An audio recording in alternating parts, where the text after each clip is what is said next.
இன்றைய வேத வார்த்தை இன்றைய நாளிலும் 4ஆம் திகதி ஜூலை மாதம் 2026 ஆண்டு சனிக்கிழமை இந்த அதிகாலை வேளையிலும் வேத தியானத்திற்கு எடுத்துக்கொண்ட பகுதி சங்கீதம் 103 அதிகாரம் 4வது வசனத்தை வாசிப்போமாயிருந்தால், கர்த்தருடைய வார்த்தை சொல்லுகிறது, உன் பிராணனை அழிவுக்கு விலக்கி மீட்டு உன்னை கிருபையினாலும் இரக்கங்களினாலும் முடிசூட்டி என்று சொல்லி இந்த வார்த்தை இந்த நாட்களிலே சொல்லுகிறதை பார்க்கிறோம். கர்த்தருடைய பிள்ளைகளே, கர்த்தர் உன்னை கிருபையினாலும் இரக்கங்களினாலும் முடிசூட்டுவார் என்று சொல்லி இந்த வார்த்தை இந்த காலை வேளையிலும் நமக்குள்ளே இந்த நாட்களிலே வருகிறதை பார்க்கிறோம். தேவனுடைய கிருபை, அவருடைய இரக்கங்கள் ஒரு மனுஷனுக்கு இந்த பூமியிலே இல்லாவிட்டால் எல்லாம் விருதாவாகத்தான் இந்த நாட்களில் இருக்கும் என்பதைத்தான் இந்த சங்கீத புஸ்தகத்திலே நாங்கள் பார்க்கக்கூடியதாக இந்த நாட்களில் இருக்கிறது. அருமையான கர்த்தருடைய பிள்ளைகளே, பாருங்கள், இந்த சங்கீதம் 103வது சங்கீதத்தினுடைய தொடக்கத்தை பார்க்கிற வேளையிலே ஒரு மனுஷனுடைய இருதயம், அவனுடைய ஆத்துமா அந்த நாட்களிலே எப்படியாக இருக்க வேண்டுமாம்? கர்த்தரை சோத்தரிக்க வேண்டுமா? எப்படி என்றால், முழு உள்ளத்தோடும் அவருடைய பரிசுத்த நாமத்தை இந்த நாட்களை சோத்தரிக்கும்படியாக அந்த வார்த்தை தொடங்குகிறதை இங்கே பார்க்கிறோம். அருமையான அன்பு பிள்ளைகளே, ஆத்துமா ஒவ்வொரு நிமிஷமும் தேவனை தேடுகிற ஆத்துமாவாய் இந்த நாட்களில் இருக்க வேண்டும்.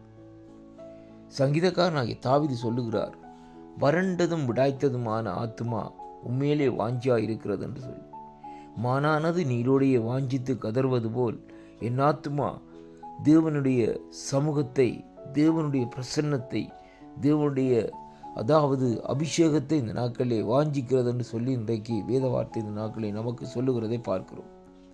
அருமை பிள்ளைகளே, இந்த நாட்களிலே இந்த தேவனுடைய கிருபையும் இரக்கங்களும் நம்மை முடிசூட்ட வேண்டுமா இருந்தால் நம்முடைய ஆத்துமா தேவன் அண்டையிலே இந்த நாட்களிலே திருப்பப்பட வேண்டும்.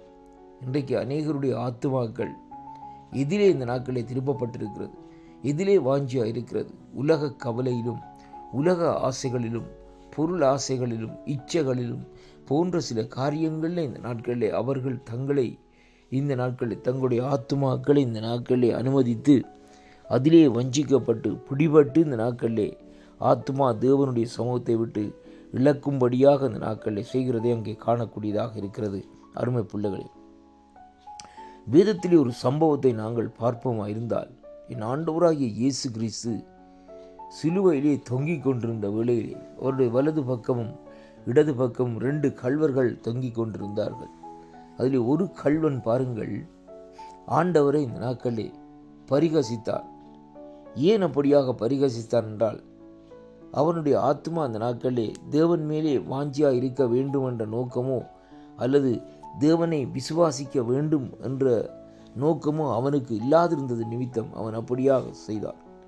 ஆனால் இன்னும் ஒருவனோ இந்த நாட்களிலே இவர் தேவனுடைய குமாரன், இவர் என்னுடைய ஆத்மாவை விடுவிக்க வல்லவராய் இருக்கிறார், பாதாளத்துக்கு விடுவிக்க வல்லவராய் இருக்கிறார், ஏனென்றால் இவர் உண்மையிலே தெய்வ குமாரன் என்று அறிந்தது நிமித்தம் அவன் என்ன செய்கிறான்?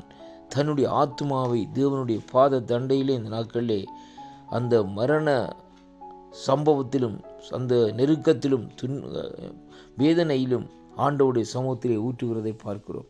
அதனாலே தான் அவன் கேட்கிறான், ஆண்டவரே, உம்முடைய ராஜ்யத்தில் என்னை நினைவு கூறும் என்று சொன்ன வேளையிலே ஆண்டவர் அந்த இடத்திலே பாருங்கள் தன்னுடைய கிருபையையும் இரக்கத்தையும் அவனுக்கு வெளிப்படுத்துகிறார். அருமையான கர்த்தருடைய பிள்ளைகளே, அதன் நிமித்தம்தான் அங்கே வேதம் சொல்லுகிறது, ஆண்டவர் சொல்லுகிறார், நீ இன்று என்னோடு பரதேசில் இருப்பாய் என்று.